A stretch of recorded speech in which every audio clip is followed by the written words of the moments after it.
We join the super legit crew before the show as Heiman gets a little too comfortable, and Josh Spence drops a show and tell link in the show notes. Heiman, you might not want to make that gesture you were just making while you were stirring whatever you were stirring, because it looked untoward. My glasses look so clean. Yeah, I don't. Cannot see. I do not like that. I don't like that one bit. Never would have guessed it was glasses. This is what happens when you get glasses from Warby Parker. Unlikely choice. Josh, what's up? I think I only shared it with Steven and Jet, but yeah. Look what is coming to my house in like a couple of weeks. Guitar. Click link. on the link. Yeah. Yeah. Sure is. Oh, click the link. Oh, nice. Oh my god. It's very nice. Oh, wow. Yeah. I've been waiting 17 years for this bad boy. I suddenly feel the need to clean my glasses. But only do it in your crotch area. Right, yeah.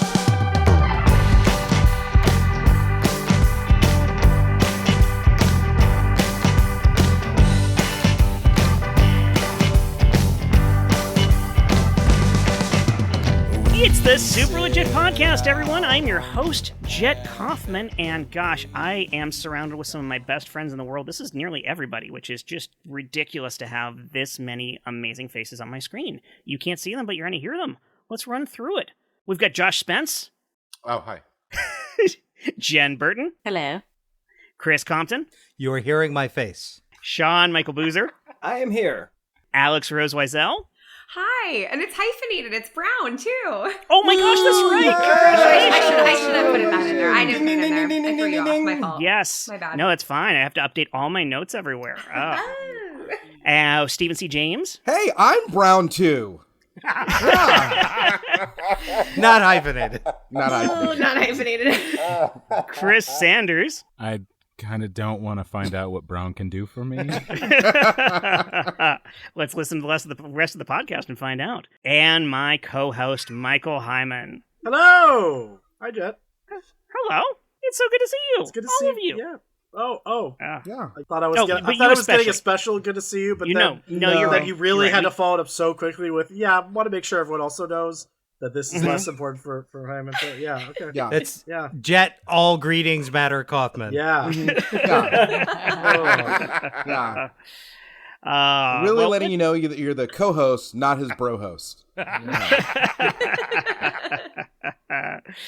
Well, you know what? Let's get to what I really love about you, Michael Heiman. Reading the question to our cast. The thing you sent me before we recorded. Of course. That's right. Well, Jet. That's what we pay you for. I'm getting paid? Oh, I'm so sorry. But yes, everyone. Jet and everyone.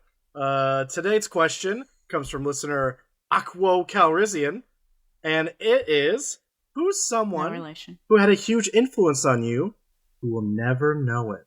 Almost ominous. Yeah. This kind of begs like there's like an obvious answer to this, right? Because like, let's hear it. I want to know what your obvious answer is. Oh, same. Yeah. There's actors that are like, I'll never meet. Sure. Yeah. Sure. Yeah. I mean, that's Yes. Who are your touchstones? That is definitely one way to take this question. Absolutely. If this turns out to be John Wilkes Booth, I'm going to be very disappointed. Okay. Well, I actually went before it, depending on how the election goes. All right. Okay. Yep. So yeah, do you have one, Josh? I'm gonna wait and see what everybody else has to say. Okay. Oh, all right. I have one. I'll go first, because mine is a famous person as well. I feel like most of my huge influences are, they know that they're my influences, like the people that I actually know. But this is kind of embarrassing, but I'll say it anyway.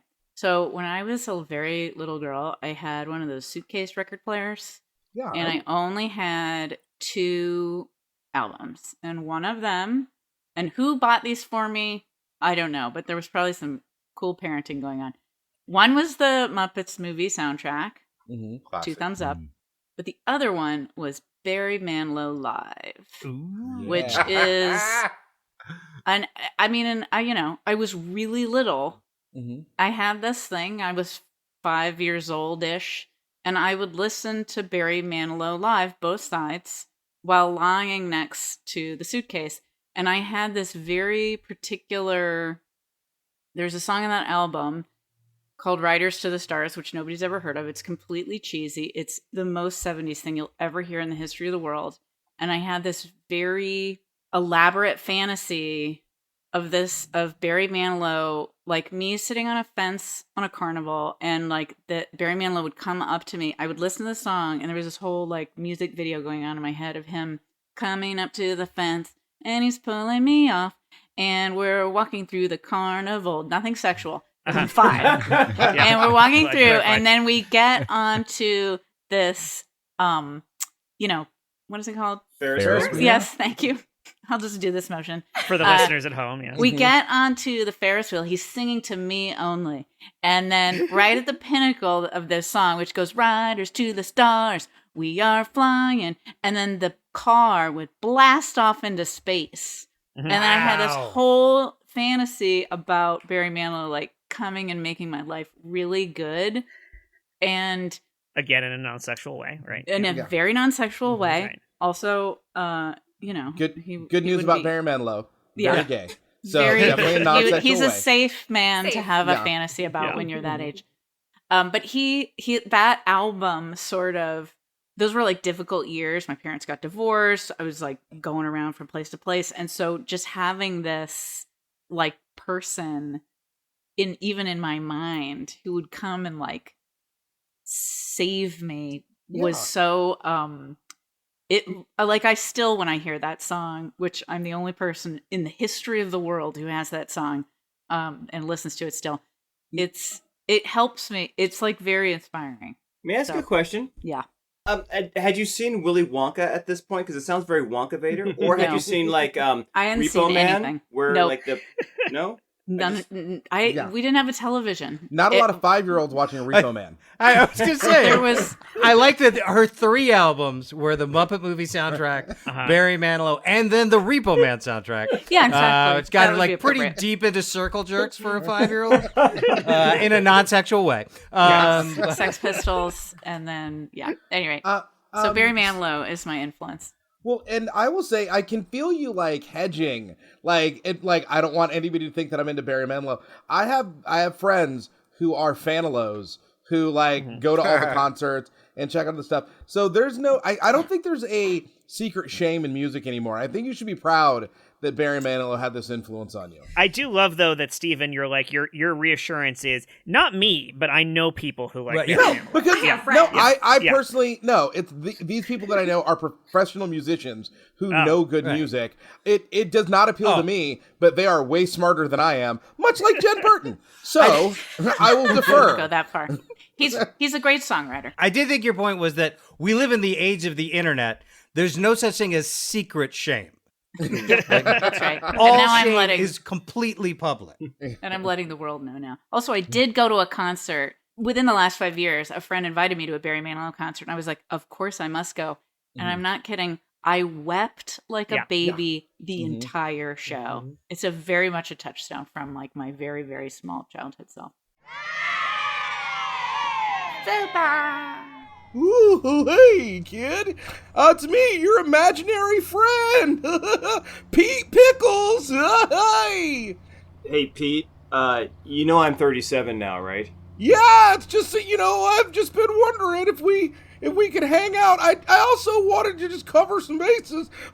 Pickle Pete's been watching a lot of the news, and I just want you to know that all that time we were hanging out, it was very much in a non-sexual fashion. I was just trying to get you through a tough time. I'd hate for anybody to think that Pickle Pete was any sort of weird, creepy groomer. Well, listen, Double P, it would have been nice if you had come a little earlier. I mean, now that I'm in... Hey, babe. Yes? Who are you talking to? Myself, my inner child, I'm You praying. don't have to be ashamed about me. I'd love to meet your wife. Again, just covering my bases here that everything turned out perfectly normal. Hun, I'm gonna come clean. I'm talking to my imaginary childhood friend, Pickle Pete. Pickle Pete? Pickle Pete, yes, and that's actually his first name is Pickle Pete. I know it's a double thing, but it's still that. I don't know if you can see me, but I'm standing over here by the mirror. Can you hear my voice at all? Yes, I can hear your voice, Pickle Pete. Why would I not be able to hear your voice? Oh, were you talking to my wife? I was speaking to your lovely wife. Oh no, I can see Pickle Pete. It is Oh, not you what can? I expected. He's a lot taller than you think, right? Babe, you described him as safe, and he doesn't look safe. What? He looks really frightening. Well, I can also hear you. Just put that out there. Just put that out there. Okay. Well, to be honest, Pickle Pete, I have a bone to pick with you because we're going through therapy and every couple struggles. Well, not every couple struggles because the husband was touched by an imaginary friend. Whoa! Whoa! I assume we mean emotionally because I never laid a hand on him. I taught him how to care about others and to show empathy to people in difficult circumstances. I kept these pickle palms to myself. Is that how you sleep at night? Is that how you convinced yourself that things went down? Whoa! I'm not sure what's going on here, but Pickle Pete would not have shown up if he had known that things had been misconstrued to this high degree. You know, just the smell of brine is so triggering for me now. Oh, hun. Holy shit, y'all! Pickle Pete may have overstepped some bounds in this conversation, but never prior in the past. Maybe I shouldn't have shown up here. Maybe you should go to therapy with us. Maybe that's what we need. Maybe you, as the root of this problem, as the source of everything that's gone horribly wrong in my life, should be there. No, triples therapy is something that I've worked on in the past, so I'm happy to have you all, thank sit goodness. down. Wow, Thank it's so you. hard to find Thank you. someone. Yeah. Oh, of course. Sit down and should I refer you as imaginary friend and concrete friend? I want to be sort of equal in the. You should you could call him the bastard. Whoa! Let's try using some I statements here. All right? I call him the bastard. Okay, there we go. We're Now letting listen, that out. I would like to say I volunteered to be here. I could have easily just sat here incorporeal and made this person think that you were both insane. So I just want to put my best of my 8 feet forward. He does have a point. The most striking thing about this, doctor, are you a doctor or just a therapist? I just a therapist? Again! That's check out very the tone on this guy! That's extremely dismissive. What was your name for him again? Anyway, let's. I just want to be respectful, sir. I just want to. We're too late for that, but let's go on. What your point was? I've now forgotten my point because I've been so shamed by my tone that I feel I owe you an apology. So let me start with that. How should I address you? I just as Mr. Doctor Therapist. Mr. Doctor Therapist. Here's the thing.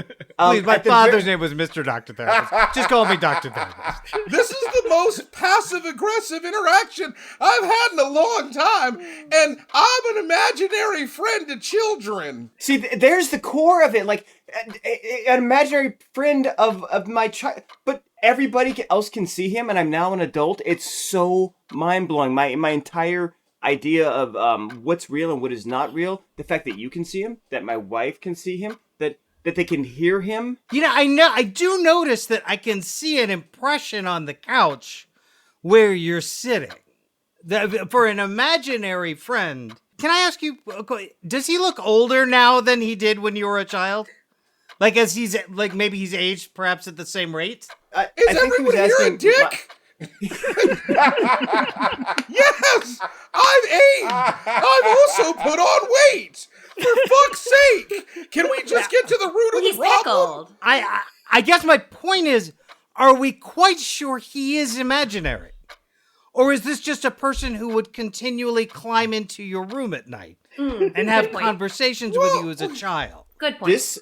This makes a lot more sense now, Mr. Therapist, Doctor. I can't believe we're doing this. Please, Mr. Doctor Therapist was my father's name. Call me Doctor Therapist. Doctor Therapist. Yeah, pardon me. Do I need to talk about how imaginary friending works? Is that what needs to happen here? I think we need a baseline for how this works because Yes. the fact that if he's imaginary and everybody else can see. Yes. Listen, okay? I am incorporeal and inside of your imagination. Imaginary friends show up when young children are going through difficult times, right? You get your But you were drop the dead difficult friends. time. You get your Ted the Talking Bears, your Barry Manilows, your what have yous, right? We appear to children to help them through tough times. But all adults are going through tough times, so I can show up to any adult. Why couldn't you be Barry Manilow? Hi, everybody. Welcome to the support group for imaginary friends in modern times.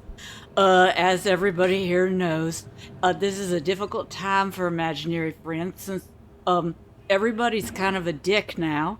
So I'd just like to go around the room and hear everybody's experiences being an imaginary friend in 2024, arguably the worst time in history for modern man. Hi, I'm Frankie Fox.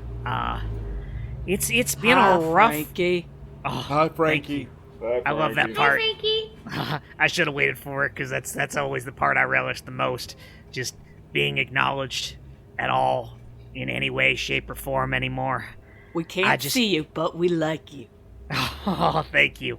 Well, I just feel like nobody has any imagination anymore. Nobody has any sense of joy or love or anything, and at this point, I feel like I'm just a manifestation of hate more than anything else. Does anybody else feel that way? I know I do. Yeah, that hits close to home. Does everybody know Mr. Pickle? Hey, everybody. He's new to the Pickle group. Pete. He went through some trauma with them. Yeah. Oh, Why no. why can we see him? That is seems a strange. little bit weird to me. You should I be can invisible. Are you sure you're Oh, not a is it- human man? I didn't know that this was like an AA meeting, so I can make myself invisible if you guys don't want to know anything about me, but I'm kind of living in my truth right now. And there's like brine dripping off of you onto the ground. What is this? I'm Pickle Pete. There was a young boy, his parents were splitting up, his favorite food was pickles, so yeah, I we all became- know the story of how we come into existence. Yeah, well... You seem to know it a little too well, honestly. I mean, is it just me, or is the whole world super fucking passive-aggressive? Say it with your whole chest, Freddy Fox! Oh, I will. Not that you can see my chest because I am a proper imaginary friend. But it is puffed out real big right imaginary now. enough for you! I'm not imaginary enough for you, is that it? No, Oh, Pickle Pete, jeez. you're actually really visual, and you look really phallic. Yeah. They're pickles, people! Sometimes a pickle's just a pickle. I question your thoughts, okay? I question you. And also, glass houses, Penelope Peach. Glass houses. Well, you know. I'm just saying, like, unlike many imaginary friends, every time you say the plosive letters in your name, what feels like real spit is landing on my face. Yeah. It's very If I salty. had a regular human face, I would feel it. It just goes through my invisibleness. but Yeah, I like it can should tell. because we're imaginary. Exactly. Oh, I'm sorry. I must have walked into the wrong support group meeting. I thought this was a support group meeting for imaginary friends, not, actual assholes. So, fuck you, fuck you, No, fuck actual you. asshole is over Pickle there in the Pete's corner. out. Hey, actual asshole. Hey, fuck you. Oh, wow. At least this guy is real. You and me, after this, let's get a drink. I am actually incorporeal. I can't get a drink. I can just be real with you, you fucking prick. Hey, I'll take it. It's better than Mr. Ooh, I don't know about your level of imaginariness. You're one of the real ones, actual asshole. I do know about your level of alleged molestation. I really feel I've entered a hostile environment here. I may be imaginary, but I am still a mandated reporter. And so I actually do have to report this. I'm sorry. Listen, Ringo Starr. All right, you can slip right back into the shadows where you belong. Okay, everyone knows that drummer wasn't real. Oh, I can. Yeah, you can, Ringo. Yeah, he busted into a bunch of stars. Well, this meeting has not gone the way that I have planned. So I just say we adjourn. This is just a big old clusterfuck here. Well, great. I guess I'll just go back out onto the street then, with my brine trail flopping behind me and my bumpy pickles hitting everything on the road. Oh my God, it's the bumpy pickles, isn't it? Now I see it. Yeah, that's a real my gross God. one. Yeah. Oh, Jesus. Okay. And when it's like, hey, you'd like a pickle, why don't you have a pickle? Oh my God, I see it now. Oh boy. You wave them around in our faces, and it's rough. Yeah. It looks really bad next to that asshole too. Yeah. I got it. Yeah, okay. All right. Oh, all right. I guess one of the things these groups do is sometimes you got to go make amends, right? It's 12 step. Time for me to go eat some shit. All right. That's the 13th step. Legit. I swear to God, that kind of Pickle podcast. Pete was very innocent. Yeah, He was he was so innocent. He I meant can see nothing the- by it. You I can't can see bring the innocence into panic this group and expect in your to keep eyes. Yeah. That's good. That fits 2024. We're in the right. I mean, I can't believe that happened again after what happened in the last episode, too. Oh, jeez. Let's not go back to that one. Mr. Pickle, did you find that jarring? I should leave. Quit gherking me around, SMB. Quit gherking me around. Who else has an influence who will never know they influenced you?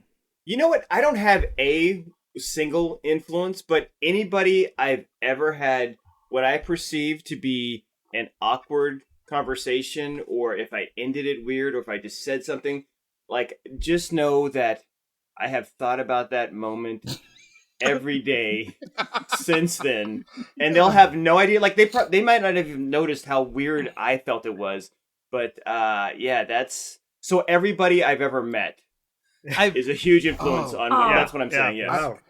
Thank you, SMB, because I have little moments like that I feel like I can't get out of my head forever. I think maybe that should be a question on a future episode.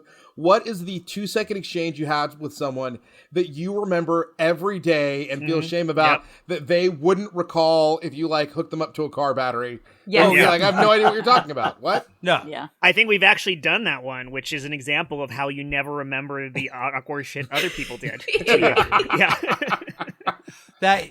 My brain is a topographic map of humiliation. Yeah, exactly. But I would love to see that. Like, there was I was like an early 2000s, like, we're running out of cop show that was called The Rememberer. Sounds like a parody. And like, there was things that had a photographic memory. We're running out of cop shows in the early 2000s, but now Yes. we've started the cycle over. We're good. Right. And With 7 FBIs. Yeah. Yes. Yeah, but I feel like they've at least tried to, like, a photographic memory on TV. Everyone has a photographic memory on TV because that's how memories are expressed. Also, everyone's memory on television is just as good as the writers decided it was. Yeah. But I would love to see that as a cop superpower. Like, he has a perfect photographic memory for situations in which he was embarrassed. Like, this is a show I would be a part of. That sounds like some real propaganda there. That really sounds like them trying to win Chris Compton over to the side of the police. I think I might have an answer to it as well, because I was thinking, there's a woman, Karen Hyde Cook. She lives in Santa Fe. She was my high school English teacher all 4 years of high school. And now I'm a teacher for the past 25 years. But she knows about that because I show appreciation to people. And I thank her all the time. The guy who doesn't know is my sophomore history teacher, Coach W, who at some point we were talking about the Democratic Party and the Republican Party. And he was talking about how, like, at the beginning of the 20th century, most African Americans were Republican because of Lincoln, and that's the way it still was. And I was like, no, there was like a big shift in the 60s, in the early 60s, and that became very different around the time of John F. Kennedy. And he basically, without saying it, said, listen, you're a child. What do you know? All my history knowledge comes from this textbook that I'm holding in my hand right now, and the chapter that we're about to read, and that is it. Why would I ever listen to anything you have to say? He came back like 2 weeks later and was like, hey, so I guess Steven was right or whatever. And I was like, oh, I'm always going to apologize, but I'm also never going to shut a kid down in the moment. I'm going to admit when it's like, yeah, I don't know. Like, I'm going to be willing to say I don't know. Was his first name Coach Bill W? Because he went back and made amends for what he did wrong. This guy never solved anything. I was just thinking if I could make a whole podcast of just teachers who were also coaches' story in my experience being a student in Texas. My senior econ and government teacher was also the baseball coach. Like, is that just a thing everywhere? Oh, now, there's American history in my high school was also the football coach. That's because people who do sports really know a lot of history. So much. That is fact. I think there's a book about the Alamo that I read last year, and in it there's a joke where you go to somebody who's from Texas and you say to them, hey, I bet you $5 I can tell you the first name of your Texas history teacher. And then when they're like, there's no way you can do that, you go, Coach. It's even better when they're your like career guidance college counselors. Oh. You know, because it's first day. So, Josh, what are you interested in? Oh, well, I like chess. I like robotics. I like writing a lot. So, football. I will see you after. We'll get you. But I don't really play football. Great. It's at 3:30. Make sure you're there. I'm your O-line coach, Dan Harrington. I'm gonna love you. Like it's all right. Cool. Was that also just Josh's answer? Sure. I will say that was not a problem I ran into. The coaches that I ran into would either struggle to remember which epithets were still acceptable in the mid-90s, or just treat me as if I didn't exist, which was mutual.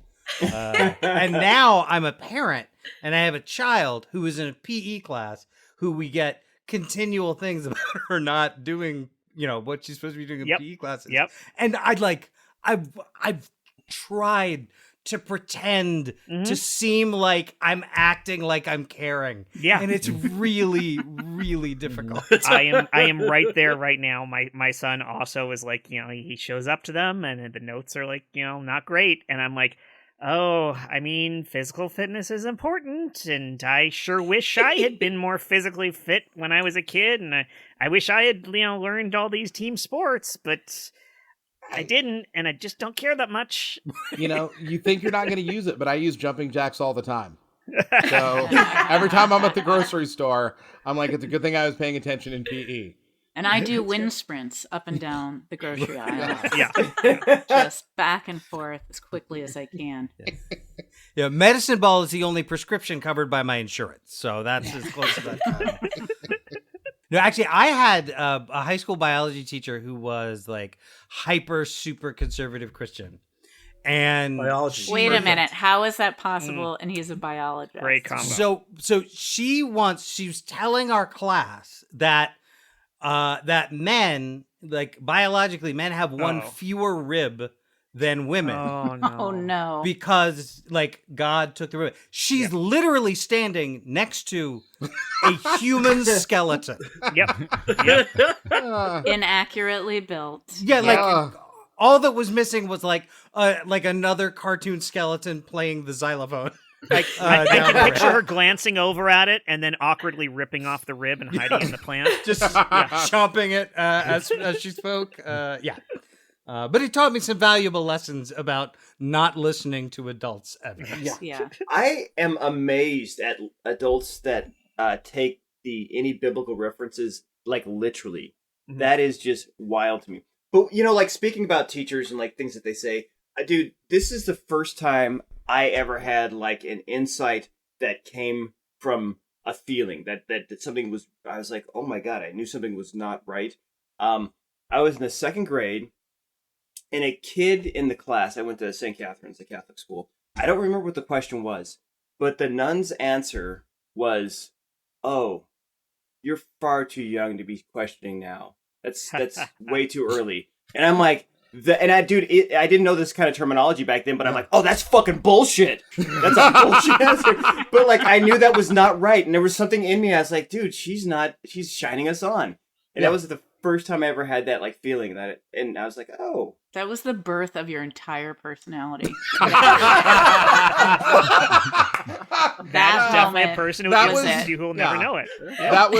That was your parents being killed at the opera in Crime Alley. Yep. Yeah. And that's why you have to bring up the story all the time. We have to see it played out over and over and over again. Just a reminder in case you forgot my Genesis story. Yeah, with fictional power comes fictional responsibility. Super. Guys, I mean, I already sat through Oppenheimer, and then I sat through Maestro. Are we really going to go see the Sean Michael Boozer movie? We all IMAX know the 70 story. Millimeter. I know, because that's the way the filmmaker said we could best see it, but... Absolutely. I'm so sick and tired of seeing that scene with the nun and the questioning, and it's like every single time they reboot this story, or they did the same thing on the series and on FX, it's like, we get it, okay? Okay, but hold on, just bear with me for a second. Have you ever seen it 80 feet tall with sound mixed in such a way that you can't understand any of the lyrics that are being said because the music and the background sound effects are so heavy, and for some reason one of them has a Scottish accent? In a world where man is so pedantic, here we go. No one can stand him. Well, I mean, admittedly, it's accurate. Hey, yeah. Shh. Sorry. A man so lost in his own head and how right he should be that he tells everybody how wrong they are. By the way, do you want any popcorn out of my Sean Michael Boozer popcorn bucket? I know what I'm doing with that thing later. Who gets 10% of every popcorn with his face on it? Please buy some. Come on, we all know this ends with him not paying for parking. We've all seen this story before. Dude, sorry. Spoilers. So cheap. He will walk 3 blocks. Welcome to the Beverly Connection. You have to pay $3. Nah, fuck that. This is fucking bullshit, man. No, I don't know what... This is wrong. I'm not doing that. I can't lift the gate without you paying $3 for park. This is so inspiring. Don't you feel inspired right now? Then I will sit here and protest. He's my hero. I mean, I will admit that the actor that they got to play him is doing an amazing job. But it still feels dirty since Sean Michael Boozer, the actor, didn't want anything to do with this project after they refused to cast him as the actor Sean Michael Boozer. I'm walking out. Okay, well, fine, lady. Yeah, go. More Bradley Cooper for us. We have a 7-year-old at parking gate 7 who refuses to pay for parking. He's also driving a car for some reason. Can't make me. Mr. Boozer, it really is an honor to have you in here, and we're just really excited to have you on board in this project, the Sam Mickey Boozler story. So in this scene, you're gonna be right here, and you're gonna have a librarian. And she's telling you about the Dewey Decimal System, and you're gonna be like, this doesn't make any sense. We don't even use card catalogs anymore, and you're gonna get so mad, and we just are gonna see your head just swell, and then this bright light come in, and then it says Geico. Okay. All right. Okay. So let's get it going here. You got sides? I don't really read scripts or take notes or take second takes. So let's just see what we get, huh? Okay, great. Let's get it up. Oh, Mrs. Librarian. This is fucking bullshit. You know what? This is fucking wrong. This is fucking bullshit. All right, once again, a Geico commercial. But I like where you were going. I think we can use the visual of that, but if we could maybe have something that is not, let's say, 96% things that we can't use on television, that would be great. It's not you. It's just that BS from the FCC. Am I right? Gotcha. So Geico's what we're looking at? Okay. All right. Hey, dumbass. Fucking cavemen didn't ride dinosaurs, you dumb fuck. They were fucking thousands, hundreds of thousands of years apart. Jesus. Don't take the fucking Bible so literal, idiot. Okay. Did that one work? It's more topical than the last one, but well, the caveman is what I was tying in with the Geico, the caveman. So yeah, easy a dumbass caveman can do it. Remember that? Yeah, I'm just saying. Am I working too high? Am I too highbrow for this? What's going on? It's just that those commercials were on when I was in elementary school. So if we can just do one more read, right, and then we're good. All right. We all know insurance is a scam, but I mean, if you want to buy it, go ahead, sucker. How's that one? Cut. Print. That's what I'd be saying if we were filming right now. This is never amazing. even explained the Dewey Decimals. Jets.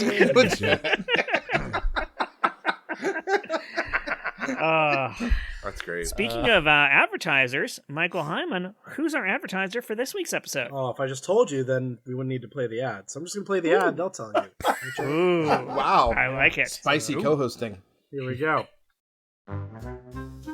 Coming soon from Newman's Own, it's Orange Caesar. Now, this isn't actually a salad dressing. This is just Orange Caesar. This is our concept of a man playing Julius Caesar, but he's covered in orange peel. We're gonna try and get our name out there any way we can. Listen, Paul Newman died a while ago. We have lost our way. Orange Caesar. Listen, there's 23 times many competing brands there used to be for this shit. We don't know. Do people eat salads anymore? Orange Caesar with anchovies. You're gonna see Orange Caesar on the stub coming this fall. He's not running for president, but he's gonna be at those rallies. Orange Caesar, skin made out of cutie skin. Like the little tangerines, their color orange. Make sure you are paying attention to his commercials this fall while you're at home doing your Pirates. Mark your calendars, fall for Orange Caesar. And coming up next, Plato. It's spelled like the philosopher, but he's made out of the thing. You can eat it. It's actually okay.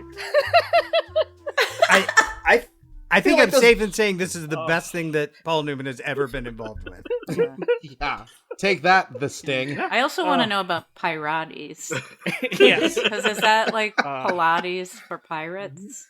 'Cause I would want to try that. Never know. Yeah.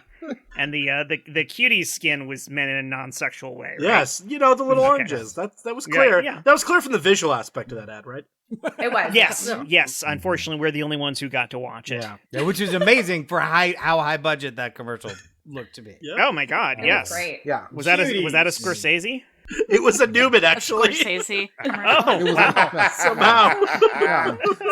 Thanks, OpenAI. Let's hear some more influences here, people. I have one, and when I saw this question, really thought about this, and this is the one thing that's really come to mind, and it's going to be a slight yarn, and maybe sad. I don't know. So, this person. I'm assuming I'm never going to get to meet them, but Stephen Colbert. And it's not because, for the reason that you all expect, because we all love, I love Stephen Colbert as a performer, really is an inspiration that I expect. But he also, it's very well known, he lost his father and brothers in a tragic accident. He's dealt with a lot of grief from a young age. And after my mom passed, almost 15 years ago, maybe I should have gone to therapy. That maybe should have been one of the many times in my entire life that I went to therapy, but didn't. And so just sort of dealt with everything in my own way, and all, my mom dying, my dad still needing assistance, her dick boyfriend still in my life, having to take care of her mom, all those things at the same time. And over the years, and then after my grandmother died, still kind of navigating all this grief, morass. And the November 2012 issue of Playboy had an interview with Stephen Colbert, the real in-depth interview. And in it, he talks a lot about grief and how he's dealt with it and how grief affects his life. And the fact that grief, and this is the thing that's really I latched onto and has helped me so much. And even has helped me to help friends that have dealt with grief, that, he talks about it grief is not something that you get over. It's not something that just goes away. It's not something that eventually you're going to be fine. and then you're good. You're healthy and happy and never going to be sad the rest of your life.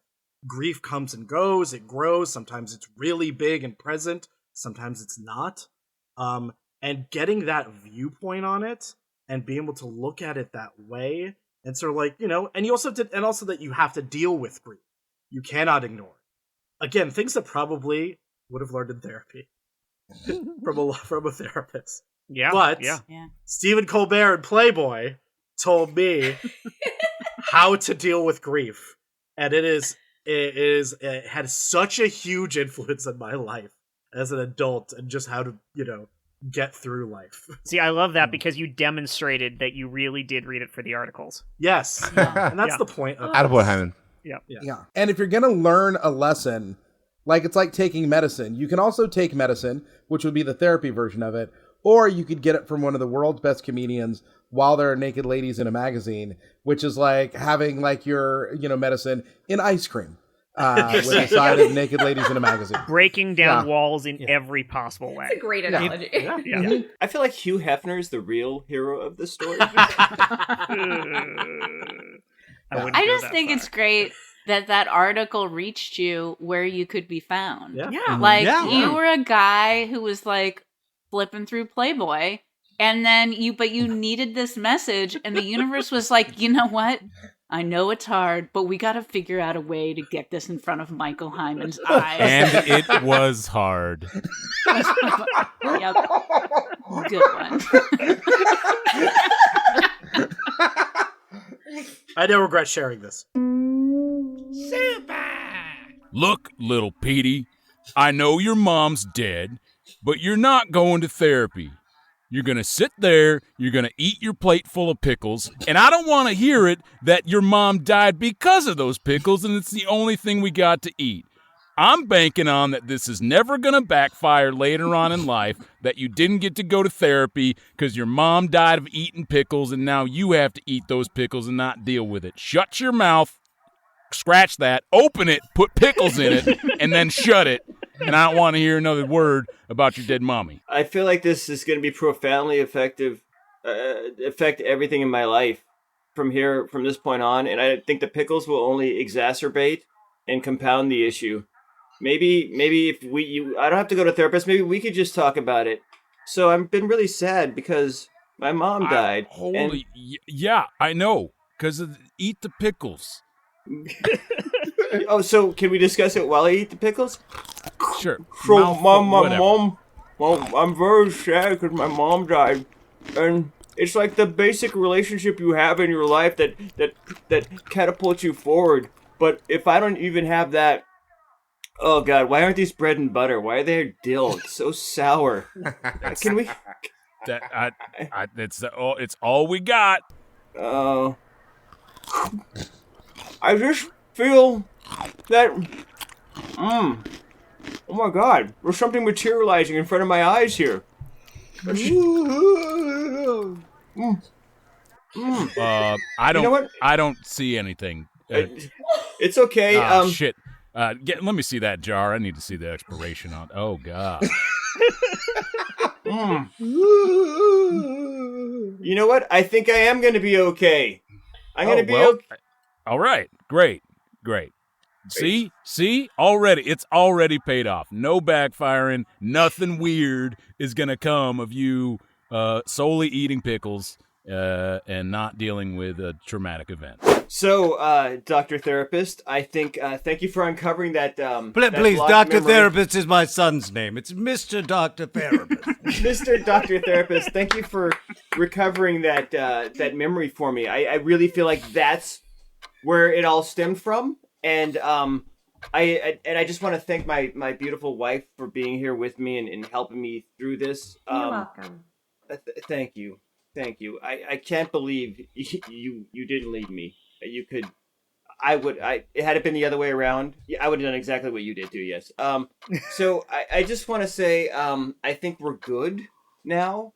I've dealt with where it came from and why it came from, and the only thing I'd like to do is maybe take Pickle Pete out back and put him down for good. Well, now, we haven't quite determined he's imaginary, but I'm going to let this one slide. When you say put me down, do you mean like one of those I don't need you anymore, so I drift off into ether? Why are you holding that tire iron? Old Yeller was also very influential on me, and very therapeutic. Yeah, and so I feel like I have to do this to move on. You understand, right, Pickle Pete? I got an area out back that's really reserved for this kind of closure. Oh, sorry. There's somebody right ahead of you. That's all right. No, You're a man now, boy. You're a man now. Wait a second. Detective Fluff and Stuff. Has the Emmy showed up yet to check out this dead imaginary friend? What could have happened? He's made of pickles. I don't know, sir. I don't know where he went. Hurry up, get your tools out. I can't hold them on account of my banana fingers. Oh, well, it's hard for me, too. It's hard for me, too, with these paws. We'll try to do it together. Here. Okay. I think there's a stethoscope in there. I don't know. This is the only word. Oh, nope, that fell down. It's in the gutter. All that and more coming up on the next episode of The Imaginary Rememberer. Legit. That's so good. Oh, That was we've got a franchise here, guys. That was beautiful. Who went full Foley and brought in a dog for the Old Yeller bit? Well, you all said that you wanted Enzo to guest host, so he delivers. You never go full canine. I mean, your dog has the best comedic timing of anyone on this Zoom. Yeah, I doubted him, and it's shame on me. Actually. I didn't necessarily have an answer prepared, but honestly, I think your dog is now the person who has influenced me the most, and will never know it. I really think that this episode should be our special guest should be Enzo Brown. At this point, yes. I will provide a picture, a headshot. Yeah, please do. We'll his commit. credentials. Yep. He doesn't contribute a lot in volume, but the quality of it. That's the thing. You guys know I've always appreciated the performers who can just sit back and watch what's going on and only get involved when it's just right, and that's it, and that's a rare skill. Only one clutch 3-pointer to win the game. I choose to believe Enzo was just chilling on his little pillow there, and then he heard the Old Yeller reference, and his ears perked up. He's like, "Okay, I'm standing by." Exactly, actually, what happened. That's it. I could show you. It's great. I'm glad that none of us had to make that sound, so none of us had to be accused of doing dog face. Yeah. Yes. It's not okay. That's dressing up like a Marine. Is that what that? My 1940s slang is not what it used to be. Doughboys. They still go by doughboys, right? This is where we hear Compton's classic rendition of Over There. It's on my parody album that I did with the Andrews sisters. I tell you. They're going places. No, I guess for me that would be because I had this weird childhood pop culture exposure, and that my dad grew up in the 1940s, and he grew up listening to old 1940s radio shows, and then got record albums of old 1940s radio shows that then me and my brother and sister listened to all through that period before going to school and being exposed to the pop culture of other people. So kind of showed up in kindergarten man, that Jack Benny sure is cheap, right guys? But so most of my comedic my comedic persona is probably shaped by people who were long dead before I was born. Oh man, that Fred Allen, he's always one step ahead of you. I guess Fibber McGee or Molly. That's probably what I land on. Did you say Fibber McGee? Is that real? Yes. Yes. Fibber McGee and Molly was awesome. That closet, I'll tell you. Yep. Oh, so much stuff in that closet. That was just for us. Yep. And I realized the way we're describing it does not make Jen Burton think it is any more real. I'm just like, I Yeah. feel like maybe I had That sounds like several a bit. strokes a few minutes ago, and now I just don't know what's happening. I'm not going to tell you about the Great Gildersleeve. Oh, because we'll also sound like I'm making it up. The whole thing sounds Can like you you're please? making it up. Wait, did Fibber McGee, was his bit, was he a liar? Was he a fibber? Yeah, I guess he was like not like a pathological liar. That would be like a really dark. No, like term a for it. fibber. Like but just a yeah, tiny more liar. like a Like my father. a tall tale teller. Got it. Okay. In an yeah. Irish accent because of the Yeah, McGee? yeah. Got it. Okay, I have a picture now. I think it's real. Yeah, No stress. just and then pepper it with jokes from like 1940s elections. They had a lot of. Let me just say this before we move on. They had a lot of jokes at Hitler's expense. So Yes, I love that. Super. Jet, that was a movie. That gritty Fibber McGee reboot was so good. I mean, Yes. that should win Best Picture. It was so dark, and literally too. I mean, I could barely make out anything on the screen. I know there are people like walking into the theater, but I can't believe he kills Molly at the end. That was such a twist. Like, he opens the closet and is like, I'm sorry, this time it's got to be you. And just shoved her right. Oh, my God. But in fairness, Wow. wasn't she killing him slowly the entire time? Oh, my God, I Think see about that it. now. Right? Oh. That is so gentlemen. Yes. I see you just walking out of the Fibber McGee film. Hope you really Yep. enjoyed it. Listen, Got our Fibber McGee popcorn buckets. Yeah, thank you so much for your patronage here at AMC. Listen, can you can I just scan your stubs real quick, my friends? My stub? Your stubs membership for AMC here. Oh. Yeah. Okay. Yeah. Okay. I thought you meant the tickets themselves. Heartbreak really matters in a place like this. Okay, you're both banned for life from AMC now. What? Wait, what? Whoa! Literally every single movie you have attended through your Stubbs membership, we've received complaints about you talking through the entire film from many other patrons. Whoa! I gotta say, For being movie lovers? I blame movie ruiners. I don't have to deal with this. You know, I'm taking my business to Alamo Drafthouse, where I can be appreciated. That's right. That's right. Go ahead. Enjoy the movie overall. The sound of all that chewing. You know what? I hope you and Nicole Kidman choke on a Birkenstock. All right? Yeah. Hey, I don't care. I'm Listen, sorry, but I overheard that. It's me, Nicole Kidman. Oh. I have a God. Stubbs membership, and I am very offended by what just occurred. Also, I was just in the Fibber McGee movie, and the two of you have destroyed it Oh for my me. God. That you played Molly. You were totally transformed. That's right. Heidi ho! Oh my God. Here I She am! did her line. She did her iconic line for the trailer. That's right. I'm gonna have to reenact this whole scene for the people whose movie you just destroyed. AMC Leprechauns. just had to pay Nicole Kidman $100,000 to be here personally to witness you two get banned for life. I hope you're happy. Heartbreak doesn't feel good in a place like this. Mr. Boozer, it really is an honor to have you here. Thank you. I have changed my name to Throckmorton P. Gildersleeve. Yeah, so we're just really excited to have you in reading sides for the Nicole Kidman story. So if we just have you, do you read the sides? Do you have you read the sides? I don't read the sides. I get a general vibe of what's okay, happening. great. So Okay. I got that. Okay. Are we ready? Yeah.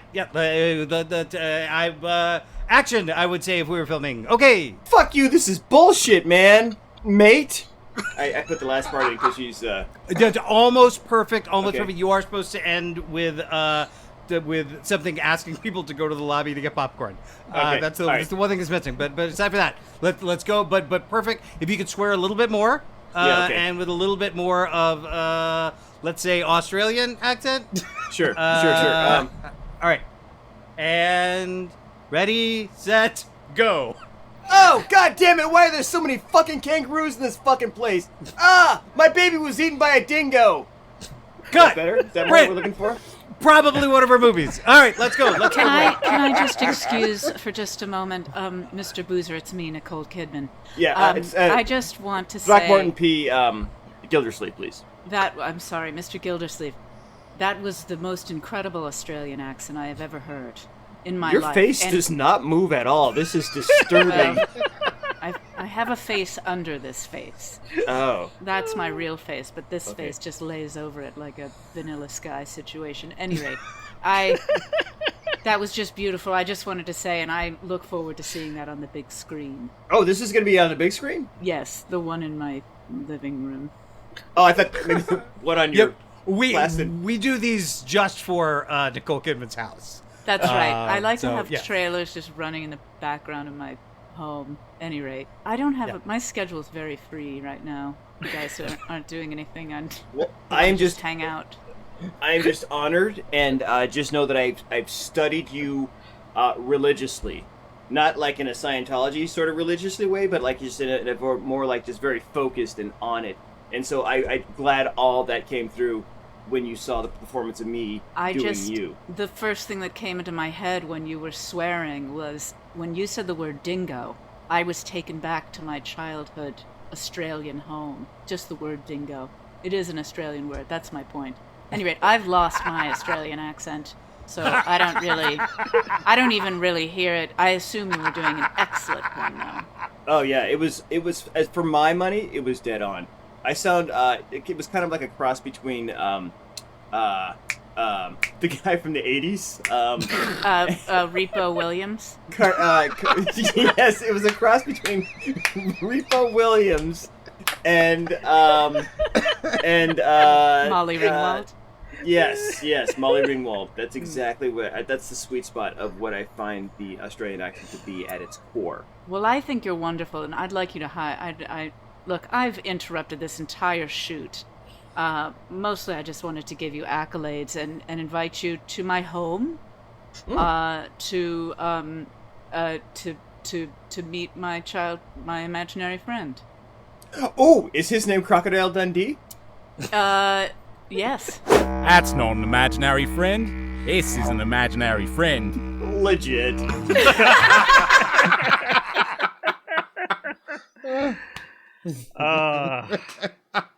So everyone that's listening knows Chris Sanders was holding an alligator. Yes. Yeah, that's so true. people know. As they famously did in that movie, Alligator Dundee. Yes. Exactly. Well, he couldn't get hold of a crocodile on such short notice. You can really tell that it's an alligator. It's got this shorter nose. The teeth are inside of the mouth. The wider That's the name head. of the episode. Yeah. They figured, who's going to know? Stephen, are you a teacher? How do you know all this about alligators and crocodiles? It's not because I'm a teacher. It's because I'm a know-it-all douchebag. That's Listen, I can tell you the Why he's on difference. this show. I can tell you the difference. It's really easy between an alligator and a crocodile. No. Yeah, Don't, I want to hear it. Yep. No. It's whether or not you see it later Fuck or you. after a while. Did you read that in Playboy magazine from 2000? Legit. Stephen Colbert wrote that one, actually. And on jokes out of Playboy magazine, that brings our episode of the Super Legit podcast to a close. Michael Heiman, say the things you say. Thank you as always to Matt Walker for intro and outro music. This episode was hosted by Jet Kaufman, edited by Jet Kaufman and Chris Sanders, and co-hosted by me, Michael Heiman. Every scene you heard today was improvised on the spot, along with some of the ads, with only a light touch of editing for your comfort. If you're loving what we're doing, pause real quick, write a 5-star review before you close the app, and tell your friends about us. Tonight's regular cast includes Josh Spence, Jen Burton, Chris Compton, Sean Michael Boozer, Alex Rose Wiesel Brown, Stephen C. James, and Chris Sanders. No guests, that's it, bye! Wait, does the dog want to plug anything? Oh, yeah. Yeah. Enzo Brown will be turning 2 years old this year. Ooh. And he no longer digs in the trash can. Oh, it's good. They grow up so fast. Yeah, when I was a teenager, I stopped digging the trash can too. Oh, so he's not on Instagram. Okay. No. Too young. All right, that's it for this one. Love you guys, and I'll see you all in the next episode. I don't believe anything's on. Oh my time, I kicked the door on its hinges just so I could move on. Oh, oh, oh.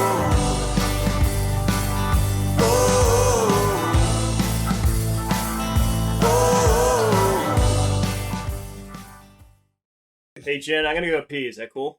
No. No, actually, we have to Not in your own home. wait until you can't pee until the recordings have uploaded. That's right. Yeah. That's true. You have to. Them's the rules. Mhm.